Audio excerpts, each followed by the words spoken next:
এবার আজকে ফার্স্ট অঙ্কে চলে এলাম।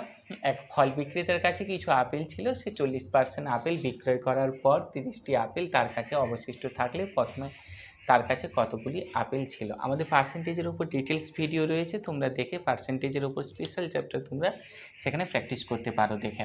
তো এখানে ইজিলি বলে দেওয়া হচ্ছে 40% চলে গেছে মানে 60% আছে, মানে 6 5 30 মানে 50 হয়ে যাবে ডিরেক্ট অ্যান্সার। চলে এলাম। একই আমানতের ওপর একই সরল সুদের হারে প্রাপ্ত 6 এবং 9 বছরের সুদের পরিমাণের অনুপাত কত? এখানে সিম্পল ইন্টারেস্ট সরল সুদ বলে দিয়েছে। আমাদের সিম্পল ইন্টারেস্ট এবং কম্পাউন্ড ইন্টারেস্টের উপর আলাদা আলাদা করে ভিডিও রয়েছে, তোমরা সেখানে দেখতে পারো। এটা একদম সিম্পল হয়ে যাবে, পুরো 3 দুনে 6 3 3 9 2:3, 3 দুনে 6 3 দুনে একদম সিম্পল এসে। চলো পরের অঙ্কে দেখো। পরের অঙ্কে চলে এলাম। দুটি সংখ্যার অন্তর বলে দিয়েছে কত? 1365।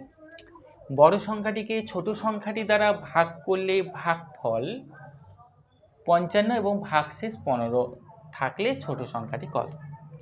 আমি ছোট সংখ্যাটা এক্স ধরতে পারি। যদি ছোট সংখ্যার যদি এক্স ধরি, বড় সংখ্যাটা অবভিয়াসলি হবে কত? যেহেতু অন্তর বলেছে ওদের মধ্যে, তার মানে 1365 প্লাস এক্স। কোনো অসুবিধা নেই।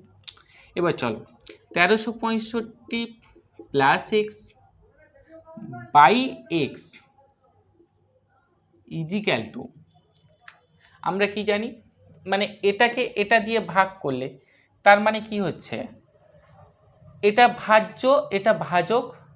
আমরা জানি কি ভাজ্য সমান ভাজক ইন্টু ভাগফল যুক্ত ভাগশেষ। ঠিক আছে, ওই সূত্রে অ্যাপ্লাই করে দাও, তাহলে কি হবে 55x প্লাস 15 হিসেব মতো তাই হচ্ছে। ব্যাস, এবার চলো তাহলে কি হচ্ছে, তার মানে 1365 এটা মাইনাস এদিকে চলে আসবে, -15 ইজিক্যাল টু 54x, তার মানে 1350 বাই 54 ইজিক্যাল টু হচ্ছে তোমার কত? 25 হয়ে যাবে, এটাই অ্যান্সার হবে। তার মানে 25 কোথায় দেখো, 25 এতে অ্যান্সার হবে। চলো পরের অঙ্কে যাই। দেখো পরের অঙ্কে আমরা চলে এলাম। কোনো একটি নির্বাচনে দুই প্রার্থীর মধ্যে একজন মোট বৈধ ভোটের 60% পান, ওই নির্বাচনে 1/6 ভোট বাতিল হিসেবে গণ্য হয়। যদি মোট ভোটারের সংখ্যা 600 হয়, তবে অন্য প্রার্থী মোট কতগুলি বৈধ ভোট পেয়েছিল? এটা আমাকে বের করতে হবে। ঠিক আছে, প্রথমেই বাতিল করে দাও, তাহলে যত বাতিল হয়েছে তত বাতিল করে দাও। 600, তার মানে 100 ভোট বাতিল হলে তাহলে বৈধ ভোট হচ্ছে 500। অপর প্রার্থী তাহলে পেয়েছে কত?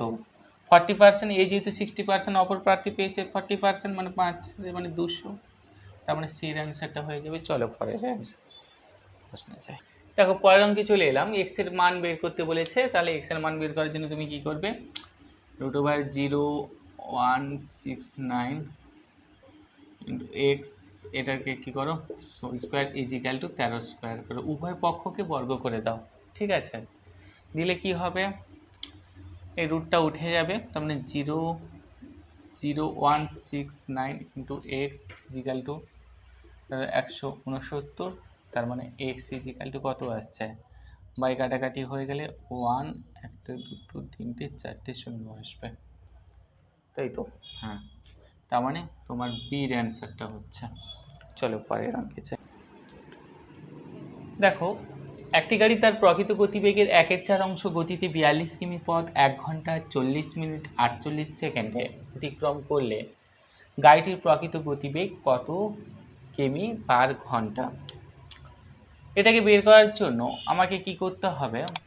আচ্ছা, তোমাকে প্রথমে 1 ঘন্টা প্লাস 40/16 প্লাস 48/36, তার মানে কত হচ্ছে 1.68